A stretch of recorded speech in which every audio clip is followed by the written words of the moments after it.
오늘의 설교 주제는 키워드라고 그러죠. 핵심 단어는 면류관입니다. 여러분, 면류관이 어떻게 생겼는지 보신 적이 있습니까? 저렇게 생겼습니다. 면류관이란 역사적으로 볼 때 중국에서부터 유래했다고 합니다. 유교 문화권에 있는 우리 동양의 나라들은 대부분 다 왕이 쓰는 왕관을 생각하는데 저렇게 되어 있습니다. 여러분, 면이라는 것은 위에 널찍한 그 판을 얘기합니다. 판이 면이고요. 류라는 것은 그 앞뒤의 드리와 얼굴을 가리는 구슬을 꿰 그 발, 그거를 류라고 합니다. 그래서 지위에 따라서 거기에 들어가는 류의 개수가 뭐 12개부터 3개짜리도 있고 4개짜리도 있고 이제 그렇게 다르게 되어 있다고 합니다. 한국의 경우에는 왼쪽, 여러분 보시기에 왼쪽에 있는 게 중국 거고요. 오른쪽에 있는 게 우리 한국 건데, 삼국시대부터 군주들이 백라관, 오라관, 근관 등의 한국식 관을 사용했다고 전해집니다. 고구려에서는 오휘분, 오호묘 혹은 통구 사신총 그런 벽화에 저런 면류관을 쓴 신선이 그려진 것으로 보아서 아마도 이때부터 면류관이 존재했다라고 알려지고 있습니다. 그 후에 신라 시대의 진덕 여왕이나 그리고 마지막 왕인 경순 왕의 그 어전에 오늘날 같은 4개의 류가 이렇게 달린 사각형 면류관이 남아 있다고 합니다. 더 자세한 내용을 알고 싶으면 여러분 찾아보시면 될 것 같습니다. 오늘 우리의 관심은 사실은 저게 아니고요. 면류관 치면 뭐 얼마나 많이 나오는지 우리가 뭐 그거 공부하려고 그런 건 아니고, 우리의 관심은 성경에 나타난 면류관이 뭘까? 거기에 있습니다. 오늘 본문으로 들어가기 전에 자료를 보니까 성도가 받을 면류관의 이름이 뭐 한 12가지 이상 소개되어 있습니다. 오늘 설교 시간에 그걸 다 얘기하기가 참 시간이 부족하긴 한데, 그래도 무슨 순서가 있는 것은 아니니까 짧게라도 한 가지 제목이라도 여러분께 소개하면서 오늘 본문으로 들어가려고 하는데, 비슷한 것들도 좀 있긴 합니다. 자, 먼저 첫째는 생명의 면류관, 중요합니다. 이것도 여러 가지 성경 구절이 있는데 그냥 하나만 소개합니다. 야고보서 1장 12절에 보면 시험을 참는 자는 복이 있나니 이는 시련을 견뎌낸 자가 주께서 자기를 사랑하는 자들에게 약속하신 생명의 면류관을 얻을 것이기 때문이라 그랬어요. 어떤 사람에게 생명의 면류관을 주냐면 시련을 견뎌낸 자에게 주신다 그랬어요. 여러분 다 그렇게 되기를 기도합니다. 두 번째는 영광의 면류관입니다. 예레미야 13장 18절 또 베드로전서 5장 13절에 나와 있는데요. 너는 왕과 왕에게 전하기를 스스로 낮추 앉으라. 관고 영광의 면류관이 내려졌다 하니라. 그리고 맡기운 자들에게 주장하는 자세를 하지 말고 오직 약물의 본이 되라. 그리하면 목자장이 나타나실 때에 시들지 아니하는 영광의 면류관을 얻으리라. 일단 단어가 나오는 구절만 몇 개 소개하고 있습니다.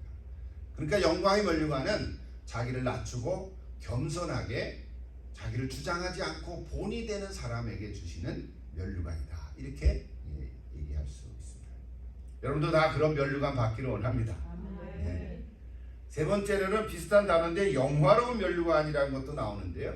잠언 4장 9절에 나옵니다. 그가 아름다운 관을 네 머리에 두겠고 영화로운 면류관을 네게 주리라 하셨느니라 그랬어요. 근데 저거는 앞뒤 구절을 좀 봐야 되는데 잠언 4장 1절부터 8절까지 쭉 보면 지혜에 대한 얘기거든요. 그러니까 지혜를 사랑하고 지혜를 얻고 지혜를 높이는 자에게 영화로운 면류관을 준다는 거예요. 여러분 다 지혜를 구하는 자들 아닙니까? 여러분 지혜를 다 구하고 지혜를 높이는 자에게 영화로운 면류관을 준다고 되어 있습니다. 의외로 잠언에 면류관이라는 단어가 많이 나오는 것을 이번에 알게 됐습니다. 그때마다 읽을 때는 그냥 그런 줄 알았는데 모아서 보니까 그렇더라고요. 잠언 14장 18절에 보면 지식의 면류관이라는 단어가 나옵니다. 어리석은 자는 어리석음으로 기업을 삼아도 슬기로운 자는 지식으로 면류관을 삼느니라 그랬어요. 여러분 다 지식으로 면류관을 삼기를 바랍니다. 슬기로운 자가 삼는 면류관이죠. 또 잠언 14장 24절에 보면 재물의 면류관이라는 단어도 나옵니다. 여러분 재물의 면류관을 얻기를 바랍니다. 어떤 자가 재물을 얻나요? 보세요. 지혜로운 자의 재물은 그의 면류관이요 미련한 자의 손은 다만 미련한 것이라 그랬어요. 지혜로운 자가 재물을 얻는다 그랬어요. 오늘 저희들의 기도 제목 중에 지혜가 있지 않습니까? 여러분 나 지혜의 면류관, 재물의 면류관 받기를 원합니다. 그러니까 잠언에 나타나는 면류관은 단어가 있지만 사실은 지식의 면류관이라든지 재물의 면류관이라는 단어는 사실은 우리가 얘기하는 어떤 하나님께서 우리에게 주시는 면류관이라는 것보다는 마땅히 받아야 할 사람에게 주는 거다. 뭐 이런 의미가 더 있는 것 같습니다. 이런 것들도 있습니다. 금면류관, 은면류관, 보석면류관 이런 단어도 있어요. 요한계시록 4장 4절에 보면 보좌에 둘러싼 24보좌들이 있고 그 보좌들 위에 24장로들이 흰옷을 입고 머리에 금면류관을 쓰고 있더라. 또 계시록 14장 14절에 보면 또 내가 보니 흰 구름이 있고 구름 위에 인자와 같으니 인자와 같으니가 누굴까요? 부활하신 예수 그리스도죠. 앉으셨는데 그 머리에는 금면류관이 있고 그 손에는 예리한 낯을 가졌더라 그랬어요. 요한 계시록에 나오는 말씀이니까 하늘 보좌에 있었던 그 장면을 사도 요한이 환상 중에 전해주고 있는 구절이죠. 금면류관은 24 장로와 그리스도의 머리에 쓰고 있는 것으로 나타나 있습니다. 은면류관은 어디 나올까요? 스가랴 6장 11절에 보니까 나오더라고요. 은과 그랬어요. 금을 받아 면류관을 만들어 여호사닥의 아들 대제사장 여호수아의 머리에 씌우고 그랬어요. 이 배경은 바벨론 포로에서부터 돌아온 자들이 이제 앞으로 여호와의 전, 즉 무너진 성전을 새롭게 건축할 자가 대제사장 여호수아인데 그 성전을 건축할 여호수아에게 그 머리에 씌워준 것이 그게 은면류관이라 금면류관도 있죠. 그리고 기록을 보면 그 은면류관 나중에 성전 위에 놓았더라 이렇게 되어 있습니다. 보석면류관도 스가랴 9장 16절에 나옵니다. 이날에 그들이 하나님 여호와께서 그들을 자기 백성의 양떼같이 구원하시리니 그들이 면류관의 보석같이 여호와의 땅에 빛나리로다. 이것도 배경 이야기가 있어요. 그들이 누구냐 하면 이방나라 사람이래요. 하나님께서 이방나라 사람들도 구원하셨는데 그 이방나라 사람들을 구원하게 된 것을 가지고 면류가 있는 보석같이 빛난다고 표현한 거예요. 이게 상징적이죠. 여러분 이방나라도 구원 얻으면 보석 같은 면류관을 이렇게 쓰여진 것 같아요. 실제로 쓰여졌는지는 모르겠어요. 그냥 상징으로 그 단어를 이야기하고 있는 것입니다.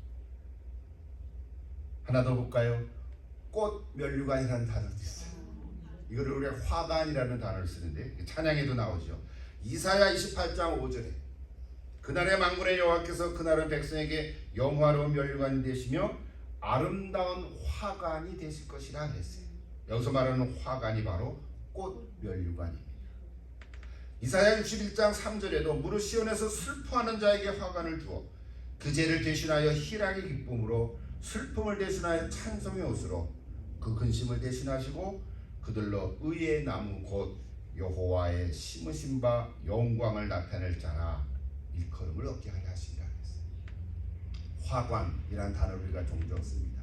우리 어떤 찬양 가사에도 나오지만 꽃면류관, 꽃면류관으로 이렇게 풀어 얘기하니까 생소했어요. 아, 꽃면류관도 있구나. 여러분 머리에 꽃 하나 꽂으면 꽃면류관 있잖아요. 여호와께서 남은 백성에게, 저 화관은 남은 백성에게 다 떠났는데 남은 백성에게 주는 면류관, 그것이 바로 꽃면류관. 독특한 표현이 하나 있는데 이런 것도 있습니다. 썩지 않을 면류관, 반대로 썩을 면류관도 있나요? 자, 고린도전서 9장 25절에 보면 이기기를 다투는 자마다 모든 일에 절제하나니 저희는 썩을 면류관을 얻고자 하되 우리는 썩지 아니할 것을 얻고자 함이라 그랬어요.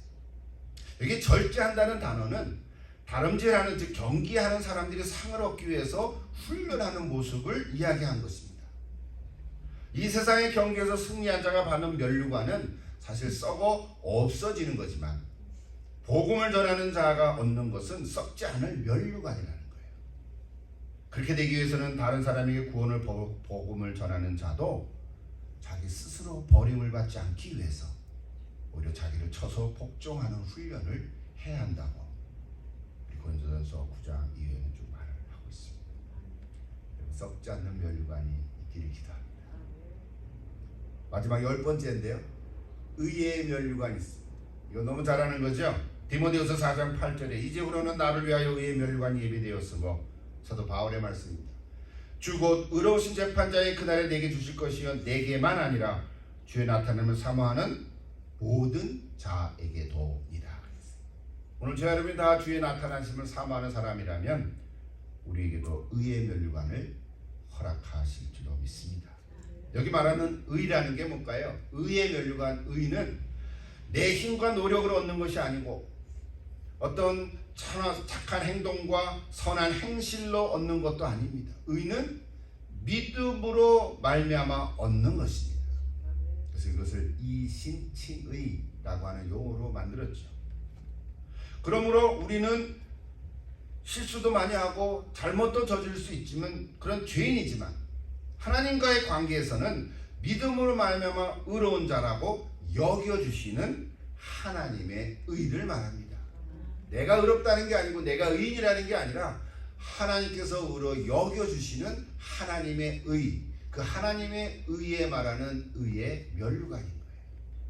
오늘 저 여러분이 주님의 나타나심을 사모하는 자에게 주시는 놀라운 면류관 중에 하나가 의의 면류관입니다. 지금까지 굉장히 빠르게 10가지를 소개했는데요. 다 잊어먹어도 한 2가지, 3가지만 하면 좋겠어요. 생명의 면류관, 영광의 면류관, 그리고 의의 면류관. 오늘 소개한 이 10가지 되는 면류관이 진정으로 내가 내 것이 되기 위해서 꼭 필요한 면류관이 하나 있습니다. 그것이 뭘까요? 바로 가시 면류관. 가시 면류관이라는 단어는 앞뒤가 맞지 않는 조합이죠. 가시가 면류관이 될 수 없고 면류관에는 가시가 있을 수가 없습니다. 그런데 예수님께서는 가시 면류관을 쓰셨습니다. 마태복음 27장 29절에 보면 가시 면류관을 엮어서 그 머리에 씌우고 갈대를 그 오른손에 들리고 그 앞에서 무릎을 꿇고 희롱하여 가로되 유대인의 왕이여 평안할지어다 했다고 했어요. 십자가를 지고 가시는 예수님에게 씌운 면류관인데 만약에 저 가시 면류관이 없다면, 우리가 가시 면류관과 관계가 없다면 지금까지 소개한 그 아름답고 놀라운 10가지 면류관은 다 아무 의미가 없는 것입니다. 가시 면류관이 없으면 그 어떤 면류관도 우리에게 허락될 수가 없습니다.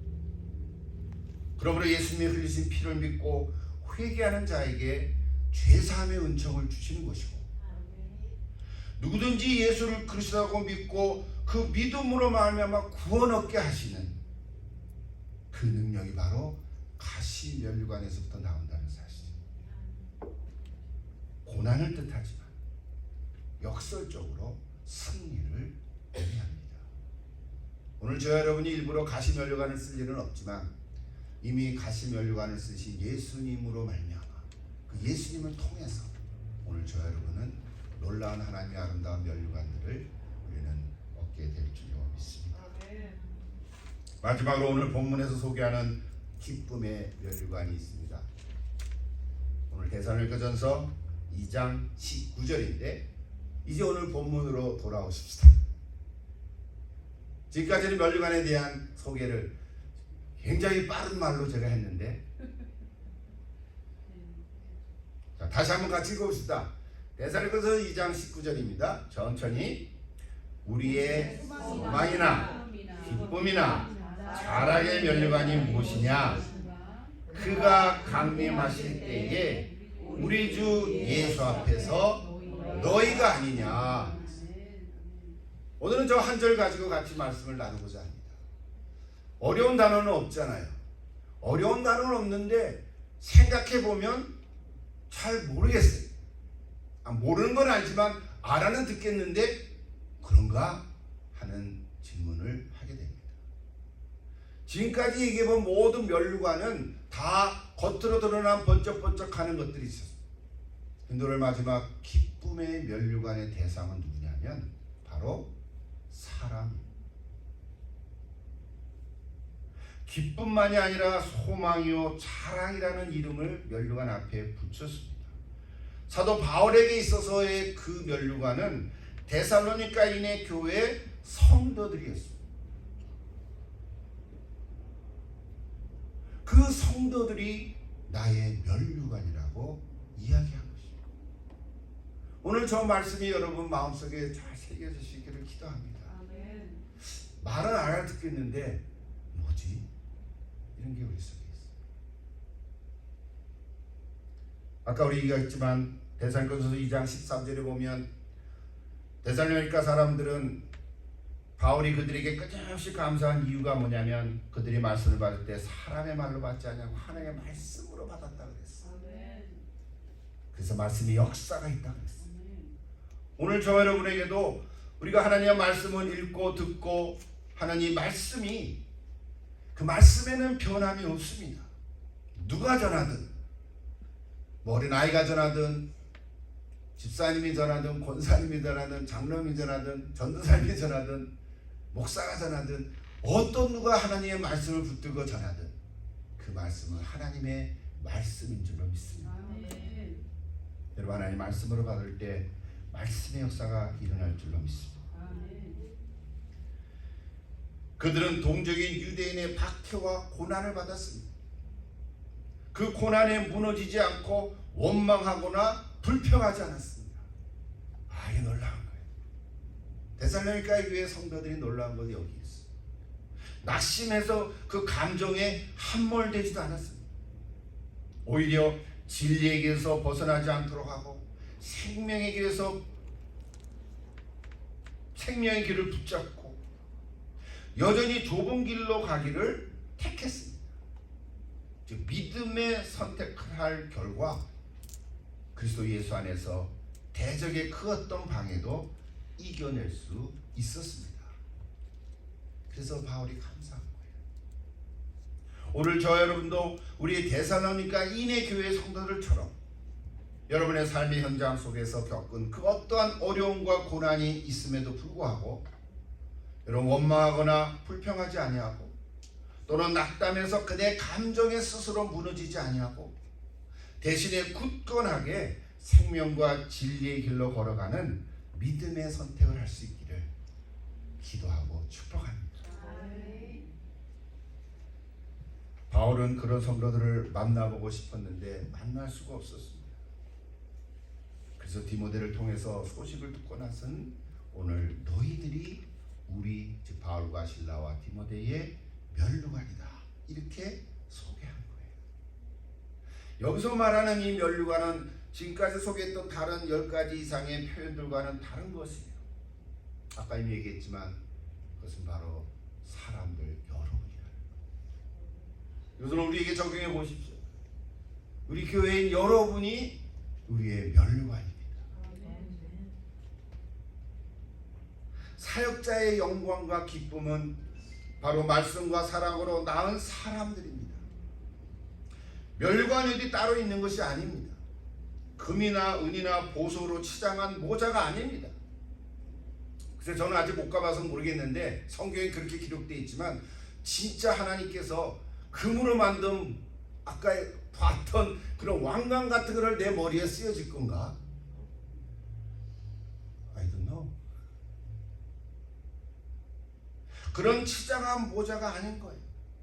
말씀과 기도로 사랑으로 그리고 한 사람을 예수 믿게 하고 예수 믿은 사람을 제자로 양육한 바로 그 사람인 거예요. 바로 여러분인 거예요. 여러분이 면류관인 거예요. 주님 다시 오시는 그날에 받을 면류관을 하는 것이 바로 여러분이라는 거예요. 이게 말은 제가 했는데 굉장히 상징적이고 추상적인 것 같아요. 여러분이 소망이고 여러분이 기쁨이고 여러분이 자랑이라는 거예요.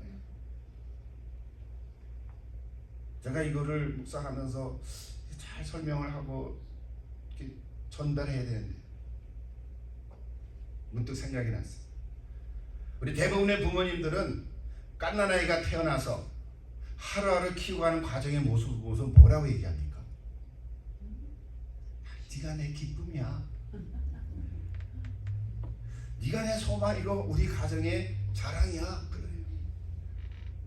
아직 똥오줌도 못 가르고 말도 엄마밖에 못하는데 네가 내 자랑이야, 네가 내 소망이야 막 그러고 그냥 되게 그냥 과장법을 이만큼 써가지고 다 부어주더라고요.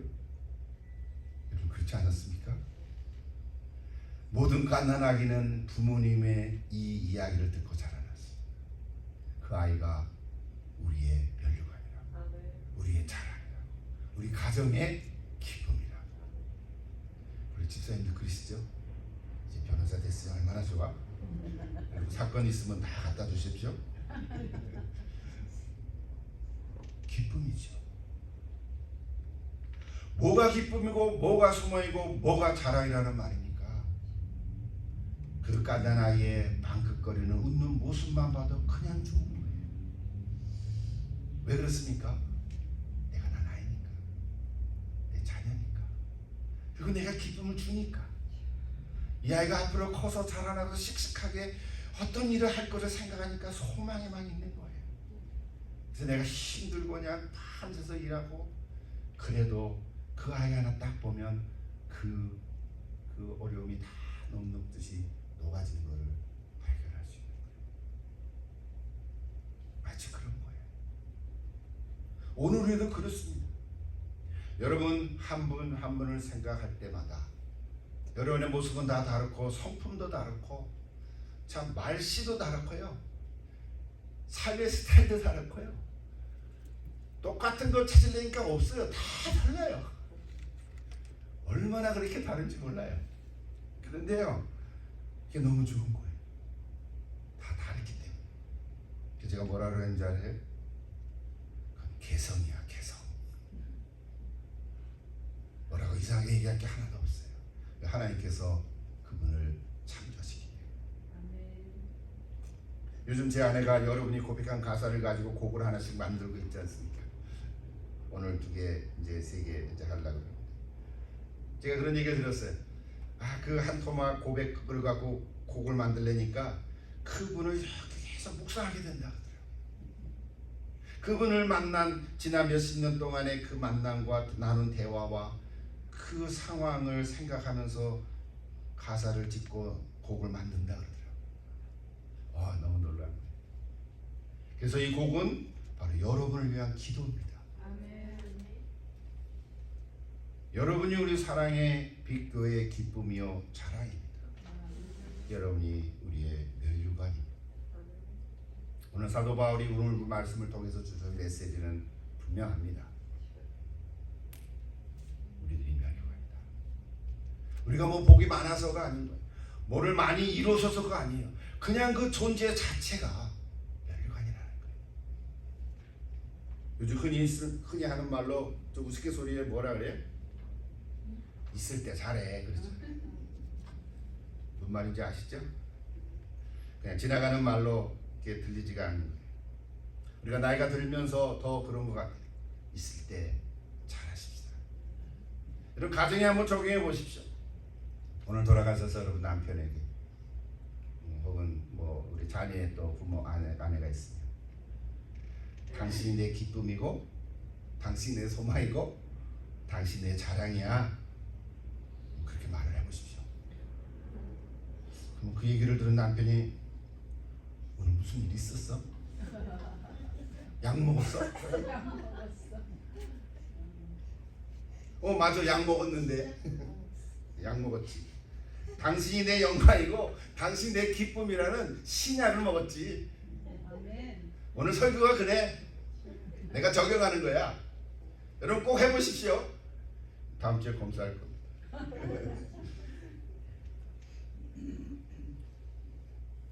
우리가 적용할 수 있는 면류관은 우리 성도들이기도 하지만 나의 배우자이기도 하고 내 자녀이기도 하고 무엇보다도 내가 섬기고 있는 어떤 그 사람, 바로 그 사람이 나의 면류관이 된다.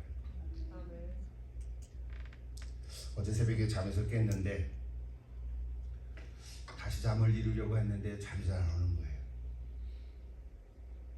그래서 바람을 좀 쬐려고 이제 밖에 이렇게 나갔는데 비가 멎었더라고요. 하늘을 쳐다봤지만 마지막 구름이 좀 있어가지고 별은 보실 수가 없었어요. 이틀이 지나면 추석인데 큰 보름달이 나올 텐데 좀 오늘 내일 볼 수 있을지 모르겠죠. 밤 공기가 참 상쾌했어요. 그래서 아무도 없는 그 새벽 2시 3시에 저희 계단에 이렇게 좀 앉아가지고 건너편을 보니까 집집마다 이렇게 외등을 다 이렇게 켜놨잖아요. 근데 그 외등들 사이에 나무들이 벌써 조금씩 단풍이 들고 있더라고요. 그러면서 야, 또 계절을 바꾸시는 하나님의 그 창조하신 솜씨를 이렇게 보고 있었어요. 그러다가 문득 꽤 오래전에 생각해보니까 1984년 7월이었으니까 꼭 40년 전의 일인데 제가 동두천의 국사봉이라고 하는 그런 기도원에 가서 40일 동안 기도하던 일이 생각이 났어요. 그때도 그랬거든요. 그때도 어느 날 새벽에 제가 얻은 그 작은 방에서 나왔는데 정말로 아주 커다란 보름달이 그 산기슭의 바위에 걸려가지고 정말 만하게 그거 어떻게 표현할 수 없는 정도로 보름달이 다 걸린 거예요. 그래서 그 바위에 앉아가지고 보름달을 한참 쳐다보면서 이야기를 많이 했어요. 미친 사람처럼. 그 얘기는 다 할 수가 없지만 여러분 잘 아는 달은 스스로 빛을 비추는 발광체가 아니라 태양을 받아서 비치는 그런 존재잖아요. 얼마 전에 우리 권사님이 그런 얘기를 한 거를 제가 이렇게 같이 나눴잖아요. 나도 하나님을 비추는 반사하는 개가 되겠다. 뭐 그런 거 우리가 나눴잖아요. 그러고 나서 제가 신학교 가기로 결정하고 그해 겨울에 시험을 쳐서 또 합격을 했어요. 감사하게도 장학금도 받고. 근데 그 겨울에 2월에 히브리어를 공부하고 3월 1일에 결혼하고 3월 5일에 학기가 시작됐어요. 근데 40일이 지나자마자 제가 교통사고를 입어서 7주간을 또 입원했어요. 정신이 없었어요. 학기가 끝나고 그러다가 그해 85년 10월부터 또 전도사 사역을 시작했어요. 또 그해 12월에는 또 우리 세멜 하라비가 태어났고요. 얼마나 눈코뜰 수 없이 지났는지 지금 생각해보니까 한 40년이 지난 거예요. 돌이켜보면 별로 이룬 것도 없는 것 같은데 벌써 40년의 세월이 훅 지나가고 말았어요. 앞으로 나의 남은 삶이 어떻게 될까 이렇게 생각하다가 오늘 설교할 저 주제가 이렇게 또 떠오르고 묵상하기 시작했습니다. 그날에 하나님께서 주실 멸류관이 뭘까? 그동안 말씀을 전하면서 가르치고 특별히 제자 양육을 해왔는데 남는 것은 그렇게 많지 않은 소수의 제자들 뿐이더라고요. 전에 사역했던 그곳에서도 제자 양육을 수없이 했는데 그 중에 가끔 연락 오는 분도 계세요. 이제는 그분들도 나이가 들어서 할아버지 할머니가 되신 분도 계시고요. 청년들 중에는 해가다 해가지고 신학교 가서 목사가 된 분들도 계시고요. 그런 분들을 생각하니까 그분들이 내 기쁨이고 그분들이 내 자랑이구나. 그분들이 어디서 무엇을 하든지 그래서 나를 통해서 말씀을 듣고 그냥 지나가는 사람들이 아니라 그냥 붙들고 몇 개월, 1년, 2년씩 제자양육을 하던 그 사람들이 그래서 나를 기억하고 가끔 연락도 오고 지금도 연락을 하고 그래서 이제 나의 기쁨과 소망은 우리 사랑의 교회 성도들 여러분이구나. 알기는 알았지만 다시 확인하는 그런 밤이었어요. 감사기도가 절로 나오게 됐습니다. 감히 사도 바울이 말한 것처럼 여러분이 저의 소망이요 기쁨이요 자랑의 면류관이라고 저는 이야기하고 싶습니다. 수간 참 고기가 느껴져서 집으로 돌아왔는데요. 집에 들어와서 이제 설교 마무리를 마지막 이렇게 하려고 책상에 앉았는데 갑자기 주님께서 주시는 메시지가 하나 생각이 났어요. 근데 그 전에 무슨 생각이 들었냐면 개털모자라는 단어가 생각이 났어요.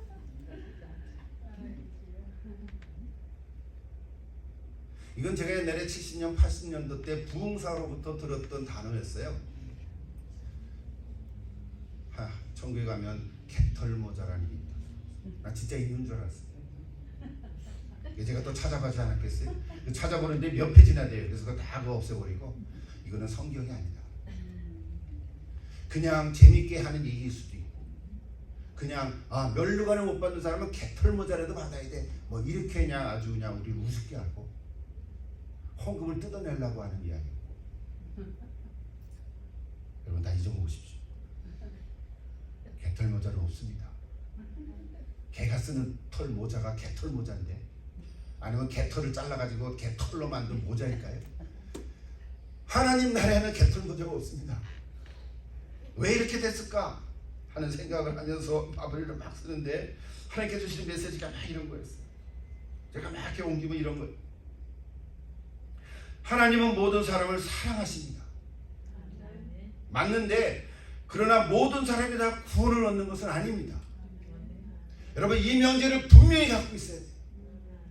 하나님은 사랑이시고 모든 사람을 다 사랑하시지만 하나님 마음은 그러시지만 그러나 그것은 하나님의 뜻은 아니었는데 요한복음 3장 16절을 잘 아시는데 하나님이 세상을 이처럼 사랑하사 독생자를 주셨습니다. 거기까지만 있으면 괜찮지만 누구든지 그를 믿으면 멸망치 않고 영생을 얻게 한다 하십니다. 하나님은 사랑하시지만 그러나 그 하나님의 사랑을 믿고 예수를 믿고 나의 구세주로 믿고 죄사함을 받지 않으면 구원 얻을 수가 없습니다. 사랑하신다고 다 구원을 얻는 것은 아닙니다. 근데 문제는 그렇게 생각하는 사람이 바로 미혹을 받는 거예요. 미혹의 시작. 미혹은 나로부터 생각하는 시작되는 거예요. 개털모자 같은 거예요. 내 생각이 우선이고 내 느낌이 중요합니다. 그래서 내 생각에 하나님의 말씀이 맞아야 되고 내 느낌에 하나님의 뜻이 부합돼야 합니다. 하나님의 말씀보다 내 생각이 더 옳고 하나님의 뜻보다 내 느낌이 더 강한 거예요. 그래서 미혹이란 섞는 거예요. 미혹이 100% 잘못된 게 아니에요. 섞여지는 거예요. 하나님의 말씀과 내 생각을 섞는 거예요. 면류관에다가 개털모자를 섞어버리는 거예요. 그래서 많은 우리 성도님들이 오해했어요. 내 생각에 따라서 하나님의 말씀을 해석하고 내 느낌에 따라서 하나님의 뜻을 선택하는 거예요. 혼합된 것입니다. 첫사람 아담과 이브가 그랬어요.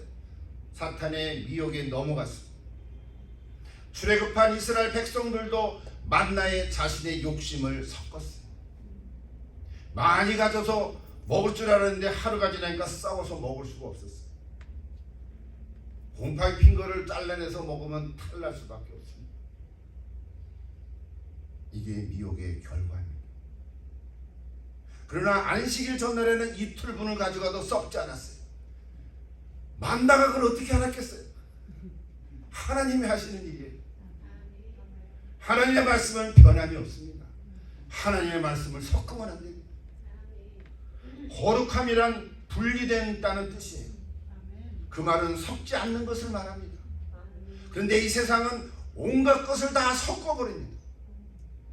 보기에는 그럴듯하지만 거기에는 내 욕심과 거시지 첨가되어서 달콤하지만 위험합니다. 그것이 바로 우상입니다.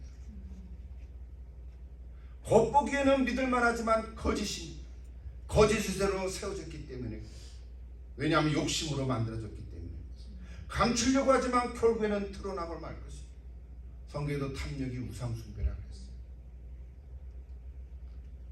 제가 이것을 글로 썼지만 지금 막 말을 합니다. 우리 주님께서 저를 통해서 주시는 말씀인 줄로 믿습니다. 아멘. 여러분 이 메시지를 마음속에 새기십시오. 그러므로 하나님의 말씀을 내 생각대로 해석하거나 내 느낌대로 판단하지 않도록 조심해야 합니다. 아멘. 성령님께서 깨닫게 해달라고 그래서 기도할 수밖에 없습니다. 오늘 저 여러분이 날마다 매일 성경을 통해서 참고로 말씀을 묵상하고 적용하는 이유는 말씀에서 벗어나지 않기 위한 작은 노력입니다. 아멘. 저도 말씀 읽을 때 헷갈릴 때가 얼마나 많은지 몰라요. 그래서 참고 척도 보고 주석도 보고 잘못 전하지 않으라고 했어요. 여러분도 개인적으로 큐티할 때 하나님 말씀을 잘 읽고 묵상해서 모르는 거는 괜찮아요. 놔두면 되잖아요. 그 중에서 한 구절 한 단어라도 내게 주신 말씀 있으면 그거 붙들고 그날 아멘 하고 먹고 살아가는 거예요. 아멘. 여러분 성경 묵상을 돕기 위한 작은 책이지만 매일 성경을 귀하게 여기시고 날마다 말씀 묵상하시기를 기도합니다. 오늘 저 여러분에게 이런 말씀의 은혜가 있기를 축복합니다. 아멘. 오늘 메시지는 분명했습니다. 면류관 파들이 그러나 어떤 면류관이든지 괜찮아요. 12가지를 다 봐도 어떤 목사 그런 글도 봤어. 12가지를 다 쓰면 내 머리를 12가지 해나가라. 그런 엉터리 같은 얘기가 없어. 하나든 두 개든 그런 것이 중요한 게 아닌 거예요. 그는 실제로 왕관이 아닐 수도 있어요. 그는 비유적으로 이 세상에서 가장 귀하고 좋은 게 뭡니까? 왕이 쓰는 왕관이잖아요. 오늘 저희들에게 그것을 허락해 주신다는 거예요. 아멘. 근데 오늘 특별히 데살로니가전서 2장에서는 그런 왕관이 아니라 사람들이 면류관이라고 얘기했으니 얼마나 감사합니까? 아멘. 오늘 저와 여러분이 우리의 사랑의 빛교회 면류관일 줄로 믿습니다. 아멘. 여러분 서로가 면류관이 될 줄로 믿습니다. 아멘. 서로를 섬길 때 바로 그 사람이 나의 면류관이 되어진 줄로 믿습니다. 아멘. 할렐루야. 아멘. 오늘 여러분의 이 기쁨, 교회된 우리가 서로를 섬기는